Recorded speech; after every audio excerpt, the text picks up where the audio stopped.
¿Dónde reside nuestra esencia, nuestro pensamiento y nuestra conducta? Desde la antigüedad, esta pregunta ha fascinado a la humanidad. Inicialmente, pensadores como Hipócrates debatían si el centro de nuestro ser era el corazón o era el cerebro, y nos propusieron teorías como la que conocemos de los 4 humores. Con la llegada de la era moderna y la del Renacimiento, el hombre se puso en el centro de todo. De pronto, el ser humano era el centro de este estudio. Filósofos como, por su parte, Descartes con el racionalismo y John Locke con lo que es el empirismo, ellos sentaron las bases para poder comprender la mente hoy en día. Y esto se resume en una frase que dijo el filósofo Kant, sapere aude, que significa atrévete a pensar. Ahora nos quedamos con la curiosidad de dónde salió la neuropsicología. Una ciencia integral que sale de la neuropsicología en combinación con la psicología, que tiene un objetivo claro: comprender la relación entre el cerebro y la conducta. Los primeros intentos de mapear el cerebro se dieron a inicios del siglo XVIII, con lo que conocemos como frenología. Fundadores Franz Joseph Gall y Spurzheim proponían que las habilidades conectivas y los rasgos de la personalidad se correspondían con áreas específicas del cerebro, llegando a creer que las protuberancias del cráneo llegaban a describir las características de estas personas, y que también estas protuberancias del cráneo indicaban cierto desarrollo de ciertas áreas. Aunque la frenología fue descartada, esta nos abrió paso al estudio del localizacionismo, donde en el siglo XIX Paul Broca hizo un descubrimiento monumental. Descubrió el área motora del habla en el hemisferio izquierdo.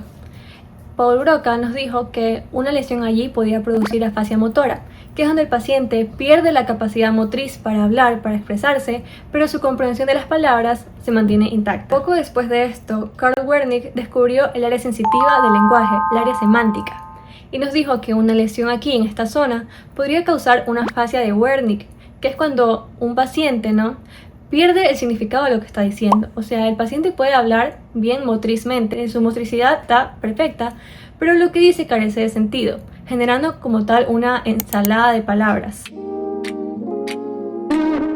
Pero la ciencia no se conformó con ver el cerebro solamente en estas partes aisladas, sino que del localizacionismo surgió el holismo, que fue defendido por investigadores como Pierre Florence mediante estudios realizados en animales. El holismo postulaba que el todo es más que la suma de sus partes. Si el cerebro se enferma, múltiples funciones se van a ver alteradas, Y así nos sugirió que el cerebro funciona como una red conectada. Lamentablemente, el avance más grande que se dio en la neuropsicología llegó como efecto, como consecuencia de tragedias como las guerras mundiales, ya que estas guerras mundiales desempeñaron un papel crucial al poder permitir observar empíricamente los efectos del daño cerebral en estos miles de soldados. Y era una observación del daño cerebral directo, por lo que era más fácil de estudiar y más cantidad de personas en las cuales se podía estudiar. Por ejemplo, durante la Primera Guerra Mundial, las explosiones generaron en los soldados un conjunto de alteraciones neurológicas y psicológicas que se conocieron como shell shock, que es lo que hoy en día podríamos definir como trastorno de estrés postraumático. La necesidad de tratar a los veteranos de la guerra con lesiones craneales obligó como tal a que se avancen los métodos clínicos. Es así que en la década de 1940 la neuropsicología se pudo consolidar como una ciencia, desarrollando pruebas diagnósticas que permitieron un análisis más detallado de lo que eran estas alteraciones nerviosas.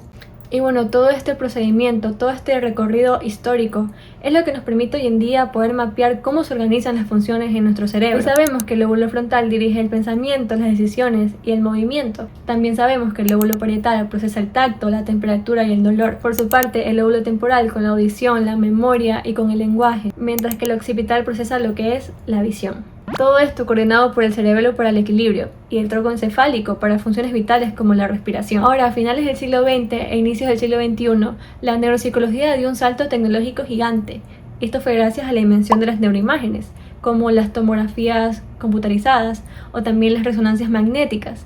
Gracias a esto se pudo lograr algo que nunca se había hecho antes, que era estudiar el cerebro en vivo y en funcionamiento. Hoy en día la neuropsicología está bastante ligada a la neurociencia cognitiva y nos ha enseñado conceptos muy importantes como lo es la neuroplasticidad, que es la capacidad de tu cerebro para readaptarse, para reaprender cosas y para poder recuperarse tras una lesión. Además, este conocimiento se ha aplicado en tecnologías neuroeducativas, mejorando la atención, la enseñanza de la lectura y rompiendo mitos antiguos sobre el aprendizaje. Para finalizar, podemos decir que la neuropsicología ha evolucionado bastante a lo largo de los años. Pasó de estas primeras hipótesis como las hipótesis filosóficas o la frenología a ser una ciencia robusta y con detalles. Nos ha permitido conocer que el cerebro no es algo aislado, es una red de funciones interconectadas a lo largo de nuestra corteza cerebral.